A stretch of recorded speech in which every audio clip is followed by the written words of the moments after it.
moving on, I did mention as we were running through the many, many headlines that have come out in recent weeks about the newly appointed co-leaders of Blizzard Entertainment, Jennifer O'Neill and Mike Yarborough. I'm not sure if I pronounced that correctly.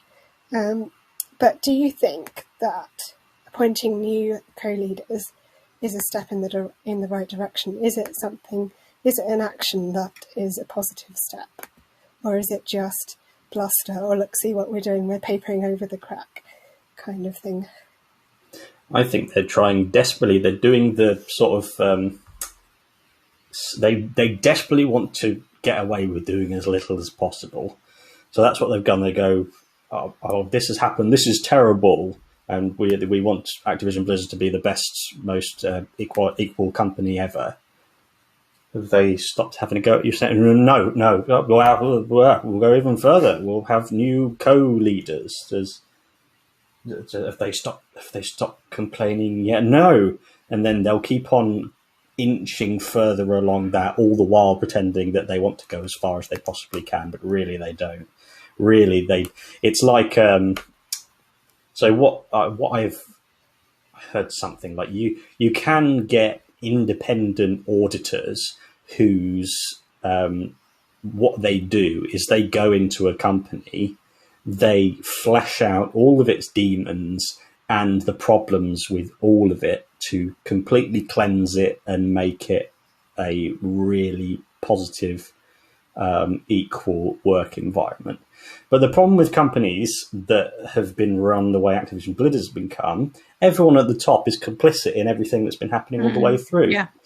And so what they want is to get through this, maintain as much of the brand as, like you said, risk management, and keep their jobs and their power.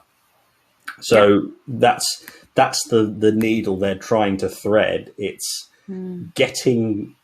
going, yes, we're fighting this problem, we're conquering this problem, even though it's been happening under our watch for the last however many years. That self-servingness, just for that going, how far do we need to? Never going, and it's not. So it's always about money, about their money, and so that's what's guiding them. I'm glad that they must all be really shitting themselves at the minute. At the very least, that's what they deserve. A few sleepless nights. I think that it depends who they are. I don't know enough about these two people to know if they're going to bring anything good to it. My understanding is that they're existing employees in the company, and they've just been. So I would say that that's not going to fix things, because if they're already there and they're already in, senior management, then they're probably part of the problem, or they at least need some help to not be part of the problem. So I think Matt's suggestion is a great option, and I think bring in some outside organisation who can actually sit down and work out where the problems lie. And it doesn't have to be about sacking everyone or making people's lives miserable. Because group psychology is a really powerful thing, and if you have a sort of attitude that says this kind of behaviour is okay, then perfectly reasonable people get dragged along with it. Now, I'm not justifying their behaviour, but I do think it's important that people can change, and if you change the culture, you can improve that. So I think that's what I would be looking to do, bringing in some people who understand how to manage this kind of thing and can actually properly look at it and talk seriously about how they're going to change. And then, I've been thinking about this all day, and one of the things that my husband said to me was, that this is not a small company. As we were talking, this is a massive company making huge amount of money. It is not beyond them to sit down and become proper leaders, industry leaders in how to do this properly, and to actually, look at ways they can improve the situation. So I think there's no excuse really for doing a sort of half-hearted attempt at fixing it. And I think Matt hit the nail on the head when he said they don't want to change the situation because it works just peachy for them. And this is a problem that we have with a lot of the stuff that we talk about. You know, the people who have the power to make the change, or at least the people who we all feel have the power. I mean, I actually think that we have more power than we ever give ourselves credit for. But the people who claim to hold all the power, then they don't want to lose it. So, you know, it's very hard to expect them to do that and to you know, to have that happen. So I think Matt's right. You know, bring in outsiders, because I don't see that these two, and as I said, I don't know what they've got going for them, but I suspect they're just part of the problem. No, I would agree. I had a quick read, and I think one of them has been there at least 18 years. So right. Quite some time. But as you say, there was another thing. So I was just reminded of the police in America. Thinking about, so they have something called qualified immunity, which basically means they can do anything they want and not be sued. Even if they do break the law, it's nearly impossible to get them convicted. But even if they are convicted, then any payouts that have to be made to victims come out of the budget for that city.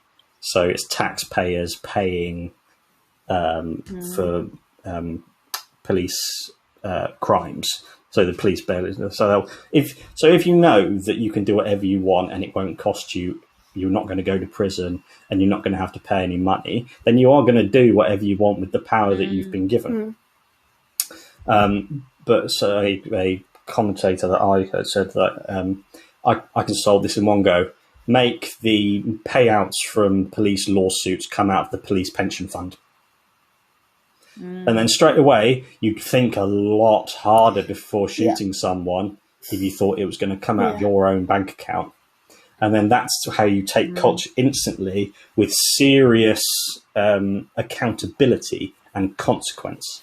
If you make it so the first time someone says even like the slightest something that might be considered sexual harassment, you send them to HR. HR says, look, we know what you just said. It's being recorded.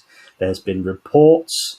And if this happens again, it will be put on your permanent record. You'll be put on 2 months leave without pay, and it will go and it will be passed on. Everyone in the management will know about it. Okay. And then that level of consequence, you need to scare some people into going, okay, it needs to be super clear.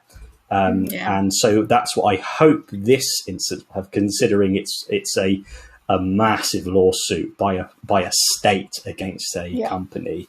They're going to be terrified and I think, well, you should have fixed this before and then this won't happen. Yeah, I certainly didn't know before this happened that a state could issue a lawsuit, but apparently they can. I find it, well, I don't know if fascinating is the word, but you can quite clearly see like the two sides playing out and reacting to each other is quite a thing to follow over the last couple of weeks. I did mention the COO who tweeted about the article about the problem with whistleblowing, has since deleted her entire Twitter account, and that was 22 hours ago. But it's too late. Everyone's already seen it. Exactly. Can't put the bullet back in the gun. So that amused me somewhat.